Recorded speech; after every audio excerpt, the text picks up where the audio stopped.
Hello, and we're going to now get back to it with the second part of the Iceberg of Finance, Part 8. And the first one we're going to talk about is the City of London. The City of London is not what you think of as the greater London area. In fact, there's a small 1.1 square mile area known as the City of London, which is operated by a separate corporation from the rest of the UK called the City of London Corporation, and it consists of the land that is the original territory that was the Roman city of Londonium. Today, the City of London has a lot of major historical and tourist sites such as the Museum of London, the St. Paul's Cathedral, the Bank of England. Several major banks are headquartered there. The Gherkin Tower is there, and just outside the limits are the London Bridge and the Tower of London. The City of London often shows up in conspiracy theories because of its unique jurisdictional status. It would be kind of like, say, if downtown Los Angeles was its own county versus the rest of the LA County, or even maybe it's somewhere in between that and say like that DC status where it's kind of its own thing and it's not part of either the state of Maryland or Virginia. And it brings a lot of conspiracies of claims that the City of London is not under the sovereign jurisdiction of the UK, and that technically the Queen does require, from at least a ceremonial manner, permission to enter the City of London. In fact, Westminster is where Westminster Abbey is, and Buckingham Palace and all that was actually started as a competing city to the City of London back when William the Conqueror came to the UK in the 11th century. The other thing is kind of known for is controversially being called a tax haven, even though the tax system is the same as the most of the UK, except they have their own municipal level taxes versus the rest of Greater London. But what is different is that they are known for having a reputation of bank secrecy.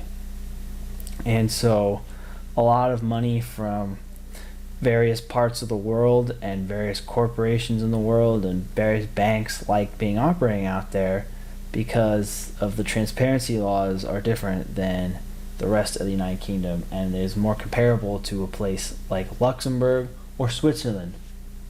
In fact, really the funny thing is that even though London is in the heart of one of the biggest, most important cities in the world, itself is the third smallest municipality in the United Kingdom, and it only has 9,000 people. And the other thing that makes the City of London unique, which is also makes it conspiracy thoughter, is that not only people are allowed to vote, and they have their separate city councilmen, and one of the few places that still use aldermen in the UK, but they allow businesses as well as individuals to vote. And so when you have corporations having the right to vote, that raises a lot of eyebrows.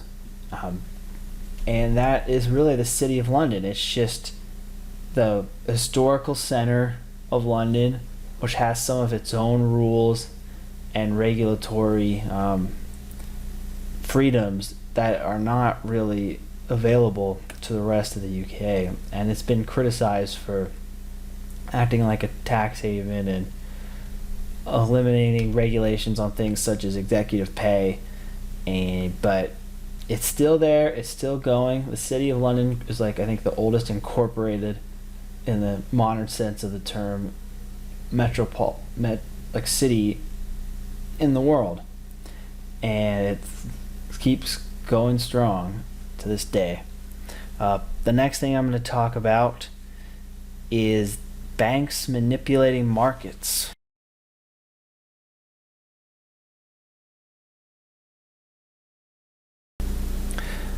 Looks like somebody at the banks didn't want me to talk about banks manipulating markets.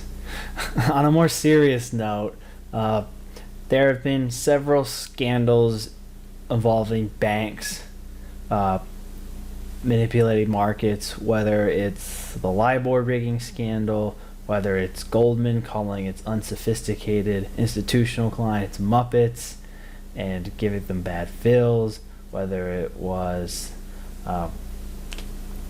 what was going on with JP Morgan's silver position on both the short and the long side. There's been instances that banks have been accused of manipulating markets and have done so. It's not as often as people think. One, it's just there are a lot of people in this industry who have upstanding ethics. In fact, the vast majority of people work in finance, but it's just a simple risk-reward matter. Like, the downside of getting caught doing any of this stuff in terms of jail time and being banned from in the industry is far worse than usually the upside and maybe a slightly higher bonus you're going to get from manipulating the markets. And also, I think it's another thing it has to do with is the overestimation of the power of individual private banks. I mean, if you really want to be worried about banks manipulating markets, you should look at central banks such as the Federal Reserve and the ECB and the Bank of Japan, what they've done with their country's government bond markets. That's a real example of banks manipulating markets. My expertise on the specific scandals that I've mentioned is not really suitable enough to go into, so I'm not going to really elaborate more on this here.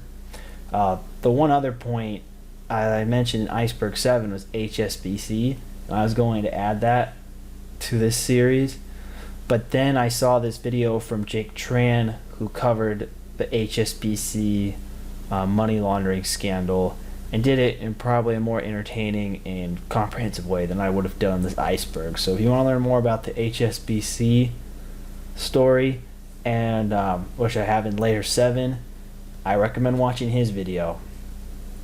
And then the last one I'm going to talk about, because Rockefellers, it's just kind of a derivative of the old money nobility thing. It's that the Rockefellers have a lot more influence than you would think they do, given the fact that they really haven't been much in the public eye since, outside of a few charitable organizations, since Nelson Rockefeller was vice president in the 70s. But I'll save that when I go more in my old money nobility series. So the last thing I'm going to talk about is hidden Asian bonds.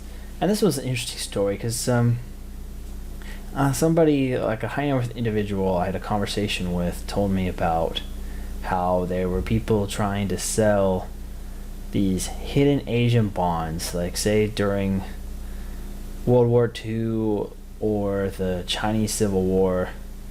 There are a lot of bonds of these countries that were hidden, and particularly Japanese bonds, in the Philippines.